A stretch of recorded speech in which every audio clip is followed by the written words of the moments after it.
السلام علیکم ورحمۃ اللہ وبرکاتہ۔ دوستو یہ 97 نمبر صورت ہے سورہ قدر،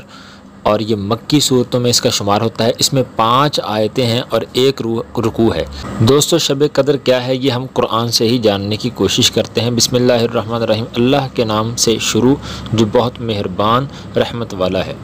سب سے پہلی آیت ہے انا انزلناہ فی لیلۃ القدر، بے شک ہم نے اسے شب قدر میں اتارا، مطلب بے شک ہم نے اس قرآن کو شب قدر میں نازل کیا، یعنی بے شک ہم نے اس قرآن مجید کو لوح محفوظ سے آسمان دنیا کی طرف یک بارگی شب قدر میں نازل کیا۔ ویسے تو تقریباً 23 سال کے عرصے میں قرآن پاک حضور علیہ الصلوۃ والسلام پر نازل ہوا، لیکن یک بارگی اسی رات کو جس کو شب قدر کہا جاتا ہے، یک بارگی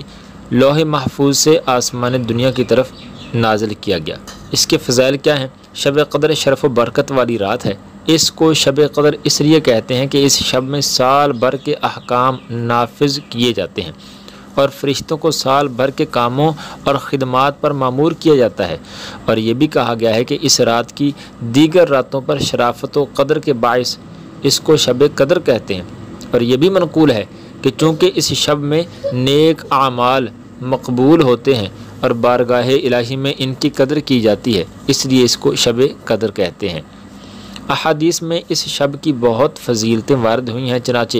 حضرت ابو ہریرہ رضی اللہ تعالیٰ عنہ سے روایت ہے، رسول اللہ صلی اللہ تعالیٰ علیہ وسلم نے ارشاد فرمایا، جس نے اس رات میں ایمان اور اخلاص کے ساتھ شب بیداری کر کے عبادت کی تو اللہ تعالیٰ اس کے سابقہ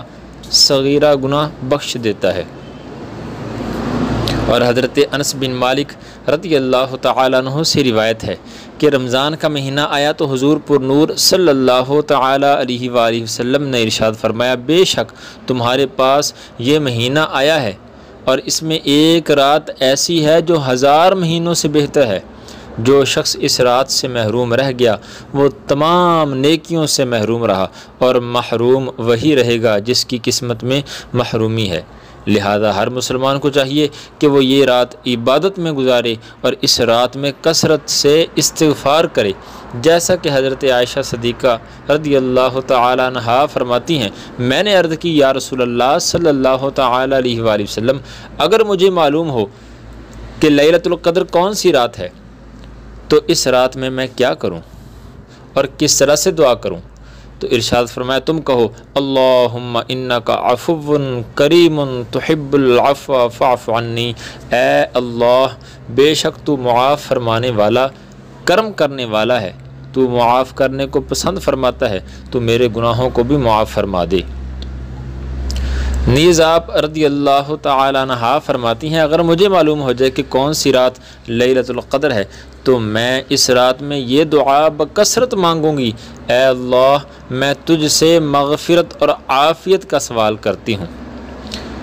دوستو شب قدر سال میں 1 مرتبہ آتی ہے۔ یاد رہے کہ سال بھر میں شب قدر 1 مرتبہ آتی ہے، اور کثیر روایات سے ثابت ہے کہ وہ رمضان المبارک کے آخری عشرہ میں ہوتی ہے، اور اکثر اس کی بھی طاق راتوں میں سے کسی ایک رات میں ہوتی ہے، اور بعض علماء کے نزدیک رمضان المبارک کی 27ویں رات شب قدر ہوتی ہے، اور یہی حضرت امام اعظم رضی اللہ تعالیٰ عنہ سے مروی ہے۔ اس کو پوشیدہ رکھے جانے کی وجہ کیا ہے؟ امام فخر الدین رازی فرماتے ہیں، اللہ عز و جل شب قدر کو چند وجوہ کی بنا پر پوشیدہ رکھا ہے، جس طرح دیگر اشیاء کو پوشیدہ رکھا۔ مثلا اللہ تعالیٰ نے اپنی رضا کو اطاعتوں میں پوشیدہ رکھا تاکہ بندے ہر اطاعت میں رغبت حاصل کریں، اپنے غضب کو گناہوں میں پوشیدہ رکھا تاکہ ہر گناہ سے بچتے رہیں، اپنے ولی کو لوگوں میں پوشیدہ رکھا تاکہ لوگ سب کی تعظیم کریں، دعا کی قبولیت کو دعاؤں میں پوشیدہ رکھا تاکہ وہ سب دعاؤں میں مبالغہ کریں، اسم اعظم کو اپنے اسماء میں پوشیدہ رکھا تاکہ سب اسماء کی تعظیم کریں، نماز وسطیٰ کو اور نمازوں میں پوشیدہ رکھا تاکہ تمام نمازوں کی پابندی کریں، توبہ کی قبولیت کو پوشیدہ رکھا تاکہ بندہ توبہ کی تمام اقسام پر ہمیشگی اختیار کرے، اور موت کا وقت پوشیدہ رکھا تاکہ بندہ خوف کھاتا رہے۔ اسی طرح شب قدر کو بھی پوشیدہ رکھا تاکہ لوگ رمضان کی تمام راتوں کی تعظیم کریں۔ گویا کہ اللہ تعالیٰ ارشاد فرماتا ہے، اگر میں شب قدر کو معین کر دیتا اور یہ کہ میں گناہ پر تیری جرت کو بھی جانتا ہوں تو اگر کبھی شہوت تجھے اس رات میں گناہ کے کنارے لا چھوڑتی اور تو گناہ میں مبتلا ہو جاتا تو تیرا اس رات کو جاننے کے باوجود گناہ کرنا لا علمی کے ساتھ گناہ کرنے سے زیادہ سخت ہوتا، بس اس وجہ سے میں نے اسے پوشیدہ رکھا۔ گویا کہ ارشاد فرمایا میں نے اس رات کو پوشیدہ رکھا تاکہ شرعی احکام کا پابند بندہ اس رات کی طلب میں محنت کرے اور اس محنت کا ثواب کمائے۔ جب بندے کو شب قدر کا یقین حاصل نہ ہوگا تو وہ رمضان کی ہر رات میں اس امید پر اللہ تعالیٰ کی اطاعت میں کوشش کرے گا کہ ہو سکتا ہے یہی رات شب قدر کی رات ہو۔ تفسیر کبیر۔ اور اس کے علاوہ وما ادراک ما لیلۃ القدر لیلۃ القدر خیر من الف شہر، تم نے کیا جانا کیا شب قدر؟ شب قدر 1000 مہینوں سے بہتر ہے۔ یہاں سے شب قدر کے عظیم فضائل بیان کیے جا رہے ہیں۔ چنانچہ شب قدر کی ایک فضیلت یہ ہے کہ شب قدر ان 1000 مہینوں سے بہتر ہے جو شب قدر سے خالی ہوں، اور اس ایک رات میں نیک عمل کرنا 1000 راتوں کے عمل کرنے سے بہتر ہے۔ حضرت مجاہد رضی اللہ تعالیٰ عنہ سے مروی ہے، نبی کریم صلی اللہ تعالیٰ علیہ وسلم نے بنی اسرائیل کے ایک شخص کا ذکر فرمایا جس نے 1000 مہینے راہ خدا میں جہاد کیا۔ مسلمانوں کو اس سے تعجب ہوا تو اللہ تعالیٰ نے یہ آیات نازل فرمائیں، انا انزلناہ فی لیلۃ القدر، بے شک ہم نے اس قرآن کو شب قدر میں نازل کیا، اور تجھے کیا معلوم کہ شب قدر کیا ہے؟ شب قدر 1000 مہینوں سے بہتر ہے۔ اور حضرت انس بن مالک رضی اللہ تعالیٰ عنہ سے روایت ہے، رسول کریم صلی اللہ تعالیٰ علیہ وسلم نے ارشاد فرمایا اللہ تعالیٰ نے میری امت کو شب قدر کا تحفہ عطا فرمایا ہے اور ان سے پہلے کسی کو یہ رات عطا نہیں فرمائی۔ اور مفتی نعیم الدین مراد آبادی فرماتے ہیں یہ اللہ تعالیٰ کا اپنے حبیب پر کرم ہے کہ آپ صلی اللہ تعالی وسلم کے امتی شب قدر کی ایک رات عبادت کریں تو ان کا ثواب پچھلی امت کے 1000 ماہ عبادت کرنے والوں سے بھی زیادہ ہو۔ اور آخر میں تنزل الملائکۃ والروح فیہا باذن ربہم من کل امر